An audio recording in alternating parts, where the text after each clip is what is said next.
नमस्कार, आप देख रहे हैं 4 PM और मैं हूं अभिषेक मिश्रा।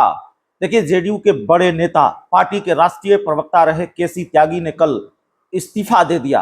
हालांकि उनके इस्तीफे को लेकर जानकारी उनकी पार्टी की तरफ से दी गई। आमतौर पर जो इस्तीफा होता है वो इस्तीफा देने वाले की तरफ से इस्तीफे की जानकारी दी जाती है।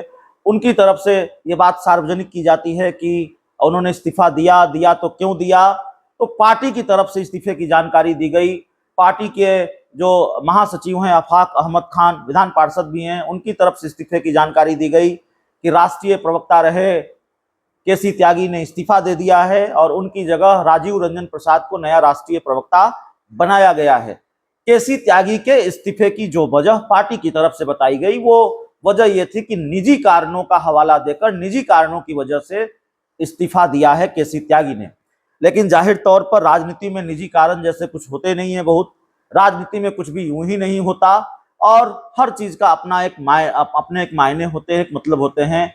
और पिछले कुछ दिनों का जो घटनाक्रम रहा है एनडीए के अंदर का, खुद जेडीयू के अंदर का, उससे फिर ये सवाल पनप रहे थे कि क्या कहीं केसी त्यागी के इस्तीफे की वजह यह भी तो नहीं है।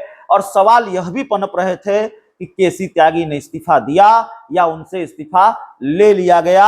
सवाल यह भी था कि जिस तरह से केसी त्यागी ने विपक्षी सांसदों की बैठक में हिस्सा लिया, इजराइल और फिलिस्तीन के मुद्दे पर विपक्षी सांसदों के प्रस्ताव पर सिग्नेचर किया, दस्तखत किए, क्या विपक्षी सांसदों के साथ खड़े होने की कीमत तो केसी त्यागी को नहीं चुकानी पड़ी और इसलिए केसी त्यागी की राजनीतिक बलि तो नहीं ले ली गई।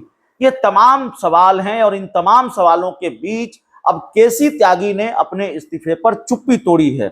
एक अखबार को दिए हुए इंटरव्यू में केसी त्यागी ने अपने इस्तीफे से जुड़े हर सवाल का जवाब दिया है। केसी त्यागी से यह पूछा गया कि इधर आपकी बातें एनडीए में जेडीयू को असहज कर रही थी, वो पार्टी लाइन से अलग थे, आपसे इस्तीफा लिया गया। त्यागी ने कहा ऐसा कुछ भी नहीं है, मैंने खुद इस्तीफा दिया। यह सवाल केसी त्यागी से पूछा गया कि आपके इस्तीफे की पृष्ठभूमि में भाजपा की नाराजगी या दबाव है, यानी क्या भारतीय जनता पार्टी के प्रेशर में आपसे इस्तीफा लिया गया, जेडीयू ने आपसे इस्तीफा लिया। केसी त्यागी ने कहा यह बेकार की बात है, व्यक्तिगत कारणों से पार्टी को पहले की तरह समय देने की स्थिति में नहीं होने के चलते मैंने खुद को इस पद से मुक्त करने का आग्रह किया।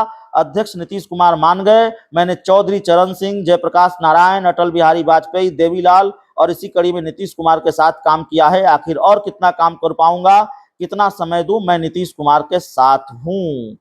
सवाल पूछा गया केसी त्यागी से कि आपने तो पहले भी इस्तीफा दिया था मगर मान गए, अब की ऐसा क्यों नहीं हुआ। केसी त्यागी ने कहा हाँ, आरसीपी सिंह के जेडीयू अध्यक्ष बनने पर मैंने इस्तीफा दिया था, लेकिन नीतीश कुमार के कहने पर उसे वापस ले लिया। इस बार नीतीश कुमार ने आपको इस्तीफा देने से नहीं रोका, यह सवाल भी केसी त्यागी से पूछा गया। उन्होंने कहा अजीब सवाल है, मैंने कहा ना कि यह मेरा पुरजोर आग्रह था। और फिर सवाल यह भी, क्या जेडीयू में कुछ दिन पहले राष्ट्रीय स्तर पर हुई नियुक्तियों से आप खुद को असहज महसूस कर रहे थे, जो फिर आपका इस्तीफा हुआ। त्यागी ने कहा मैं कितनी बार बताऊं कि मैं नाराज नहीं हूं, अरे मैं जेडीयू में ही हूं, कहीं और नहीं जा रहा। हालांकि केसी त्यागी को लेकर चर्चा है कि अखिलेश यादव के साथ उनके रिश्ते मधुर हो रहे हैं या अखिलेश यादव के साथ वो जा सकते हैं, समाजवादी पार्टी के साथ जा सकते हैं। कोई पुष्ट जानकारी नहीं है, चर्चा है और चर्चा का जिक्र मैंने किया है। केसी त्यागी से ये सवाल पूछा गया, सबसे बड़ा सवाल, सबसे दिलचस्प सवाल अशोक चौधरी को लेकर कि जेडीयू के वरीय नेता और मंत्री अशोक चौधरी द्वारा भूमिहार जाति के बारे में कही गई बातों पर पार्टी में हंगामा है, क्या यह इस्तीफे की वजह है। केसी त्यागी ने कहा बिल्कुल नहीं, मैं ऐसा कास्टिस्ट नहीं हूं, जातिवादी नहीं हूं। राज्यसभा जाने की कसक रही, इसको भी केसी त्यागी ने खारिज किया। तो अपने इस्तीफे पर लंबी चुप्पी यानी कुछ घंटों की चुप्पी केसी त्यागी ने तोड़ी है और उन्होंने साफ तौर पर कहा है कि वो समय नहीं दे पा रहे थे और कितना समय देंगे, इसलिए उन्होंने इस्तीफा दिया है। बहुत बहुत धन्यवाद।